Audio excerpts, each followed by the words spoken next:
Salam Pancasila. Assalamualaikum warahmatullahi wabarakatuh. Salam, Namo Buddhaya, salam kebajikan, Om Swastiastu, Merdeka. Baik, kali ini saya akan mempresentasikan karya tulis saya yang berjudul Menumbuhkan Karakteristik Wirausaha Melalui Kegiatan Entrepreneur Day dalam ajang Ekonomi Business Competition yang diselenggarakan oleh Fakultas Ekonomi Universitas Sarjana Dharma tahun 2021. Berikut saya akan memperkenalkan diri. Oke, saya memperkenalkan diri terlebih dahulu. Nama saya adalah Muhammad Syafiq, yaitu berasal dari SMA 1 Negeri Pagi Utara Selatan.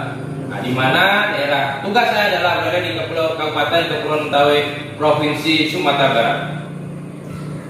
Di sini saya ingin memperkenalkan bahwa sebelum saya berdinas di SMA Negeri 1 Bagian Selatan, dulu saya pernah mengajar di SMP Islam Al-Azhar Semarang, yaitu pada tahun 2015 sampai tahun 2016. Saya berpindah tugas menuju ke Mentawai karena penugasan dari pemerintah pusat melalui skema guru garis depan tahun 2017. Terima kasih. Bahwa latar belakang masalah dari hasil penelitian saya adalah bagaimana kita memiliki cita-cita Indonesia emas pada tahun 2045, di mana pada tahun 2045 adalah peringatan 100 tahun Indonesia merdeka.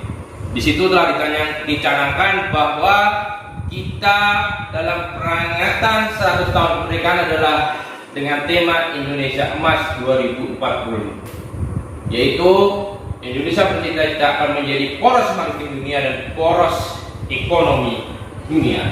Untuk itu, Indonesia dalam mempersiapkan Indonesia Emas 2045 telah membuat sebuah rancangan undang-undang, yaitu Undang-Undang Sistem Pendidikan Nasional tahun nomor 20 tahun 2013, di mana tujuan dan fungsi pendidikan itu adalah menyelenggarakan pendidikan kepada seluruh masyarakat Indonesia dari Sabang dan sampai Merauke untuk mengembangkan potensi peserta didik dan potensi wilayah supaya Indonesia memiliki sumber daya unggul yang dapat bersaing dalam persaingan global dan mewujudkan cita-cita Indonesia Emas 2045. Tetapi untuk mewujudkan cita-cita emas tersebut, kita memiliki sebuah tantangan yang tidak mudah. Bagaimana tidak? Kita terhubung dari Sabang sampai Merauke dengan 17.000 kepulauan, dengan faktor geografis yang sangat sulit. Belum lagi tambah dengan tantangan masyarakat ekonomi Asia, di mana akan terjadi pasar bebas Asia. Di situ akan terjadi mobilitas yang sangat tinggi antar negara. Orang Malaysia bisa masuk ke Indonesia, orang Indonesia bisa masuk ke Malaysia. Indonesia dengan pangsa-pasar yang begitu luas, kalau tidak disiapkan dengan sumber daya manusia yang memadai, bagaimana nantinya? Maka untuk itu, dalam Undang-Undang Sisdiknas dikeluarkan turunannya, itu Permendiknas nomor 41 tahun 2007 tentang standar proses, di mana dalam standar proses pembelajaran yang diselenggarakan di satuan pendidikan itu harus mengacu pada pengembangan sumber daya manusia yang berdaya saing, sehingga kelak nanti lulusan yang dihasilkan dari proses pendidikan bisa bersaing, memiliki kompetensi, sehingga mereka tidak kalah dengan masyarakat ekonomi ASEAN lainnya yang ingin mengembangkan dan mencari kehidupan di Indonesia maupun di tanah ASEAN. pada umumnya.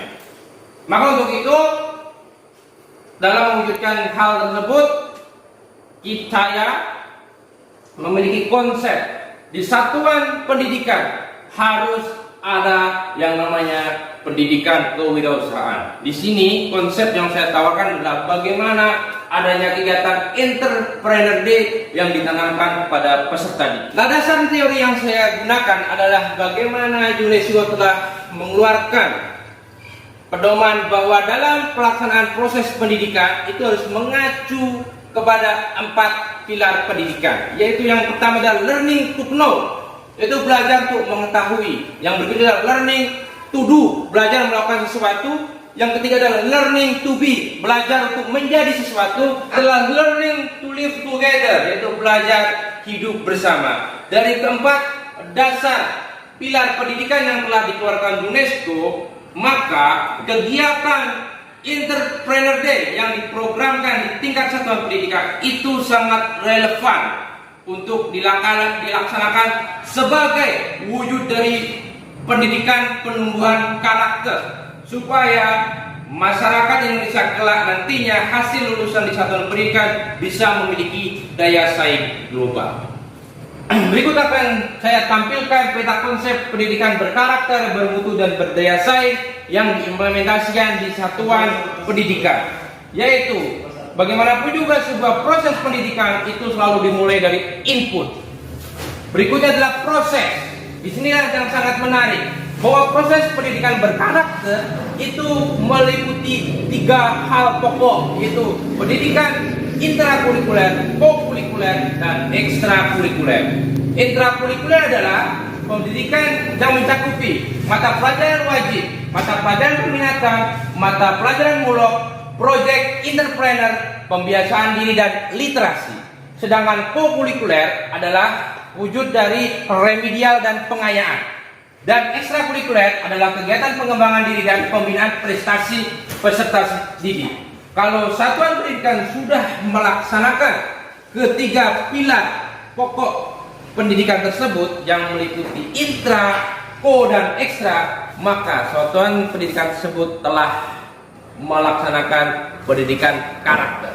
Sehingga tujuannya adalah memiliki sebuah output lulusan, yaitu manusia Pancasila, peserta didik yang memiliki life skill, soft skill, hard skill, dan karakter building. Sehingga tujuan pendidikan untuk mewujudkan pendidikan bermutu, Indonesia berdaya saing, Indonesia juara, dan Indonesia emas 2045 dapat kita wujudkan bersama. Itu akan saya tampilkan bagaimana metodologi penelitian yang saya lakukan.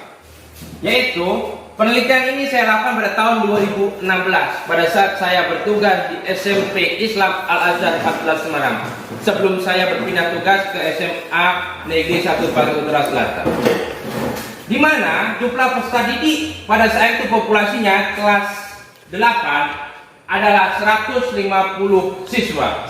Dan di sana saya mengambil sampel penelitian sebanyak 7, yaitu meliputi 6 dari unsur peserta didik dan 1 dari unsur ketua panitia pelaksanaan yang diketuai oleh wali kelas dari salah satu guru yang ada di kelas 8 tersebut. Di mana dalam pengambilan data saya menggunakan teknik pengambilan data meliputi observasi, wawancara, dan dokumentasi. Data yang kita ambil, kita validasi dengan teknik triangulasi. Data itu kita match dan satukan, di mana hasil dari wawancara kita sesuaikan dengan observasi dan kita sesuaikan dengan dokumentasi, sehingga data itu bisa terbentuk data yang valid dan bisa dipertanggungjawabkan.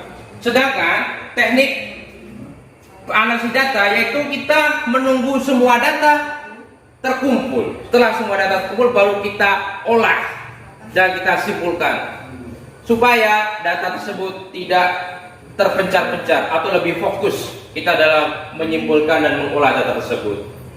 Dalam penelitian ini 2 aspek yang kita amati, yaitu meliputi gambaran kegiatan Entrepreneur Day itu tersendiri dan karakter yang ditumbuhkan. Itu ada ketercapaian karakter yang telah ditentukan, yaitu dari 11 item, yaitu 5 item yang muncul dalam kegiatan Entrepreneur Day tersebut, yaitu meliputi berpikir positif, percaya diri, bekerja sama, mampu menyelesaikan masalah, dan memiliki kepemimpinan.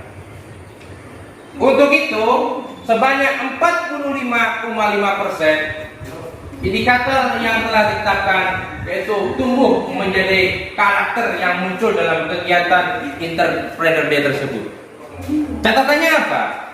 Itu sangat menarik. Kenapa tidak semuanya? Kembali lagi, kegiatan itu hanya dilakukan selama 1 hari. Coba bayangkan kalau kegiatan itu dilakukan secara terstruktur, terformat, secara berkala dan berkelanjutan. Tentu itu akan menjadi lebih positif dampaknya. Karakter-karakter lain yang diinginkan akan muncul dari hasil kegiatan tersebut. Berikut akan kita tampilkan alur penumbuhan karakter. Alur penumbuhan karakter itu dimulai dari pengetahuan, yaitu teori yang diberikan di dalam kelas. Supaya apa? Supaya muncul konsep pemahaman. Setelah paham, maka itu diimplementasikan dalam sebuah tindakan. Setelah dilakukan dalam sebuah tindakan, harus dilakukan secara berulang-ulang. Supaya apa? Supaya menjadi sebuah kebiasaan. Kalau sudah menjadi sebuah kebiasaan, maka bisa menjadi sebuah kebudayaan. Setelah bisa menjadi sebuah kebudayaan, maka bisa muncul nilai-nilai karakter yang kita harapkan dari setiap indikator yang kita ingin wujudkan. Berikut akan saya tampilkan, yaitu pendapat dari seorang filsuf dari China, yaitu Confucius, bahwa jika Anda berpikir untuk hidup dalam kurun berapa tahun, cukup bertanam padi. Tetapi jika Anda berpikir untuk waktu yang lebih lama, maka belajarlah menanam pohon. Tetapi jika Anda berpikir untuk hidup di suatu tempat tersebut selama bertahun-tahun lamanya, maka bolehlah mendidik manusia. Maka untuk itu, pendidikan adalah menjadi tulang punggung dari kebangkitan ekonomi Indonesia.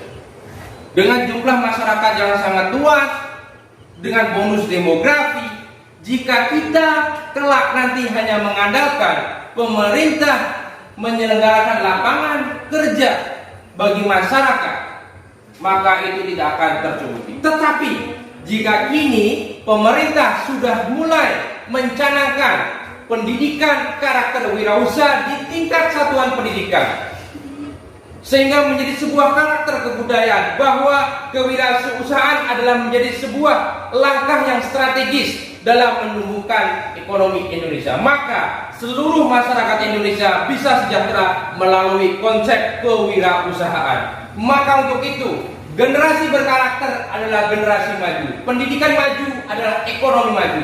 Melalui pendidikan bermutu menghasilkan pionir-pionir wirausahawan muda yang jamur di seluruh pelosok negeri, menyiapkan Indonesia menjadi poros ekonomi dunia pada peringatan 100 tahun Indonesia Merdeka 2045. Maka untuk itu, mari kita bergerak bersama, bekerja bersama, berkolaborasi antara insan ekonomi dengan pemerintah melalui pendidikan dan kebudayaan, bagaimana kita bisa merumuskan sebuah konsep kurikulum kewirausahaan yang sangat strategis dari tingkat dasar sampai sekolah menengah bahkan keguruan tinggi untuk menyiapkan kader-kader wirausahawan yang menjamur dari Sabang sampai Merauke. Baik, terima kasih. Sekian presentasi dari saya tentang karakter yang saya tulis, yaitu dengan judul menumbuhkan karakter wirausaha. Sekian, terima kasih. Merdeka!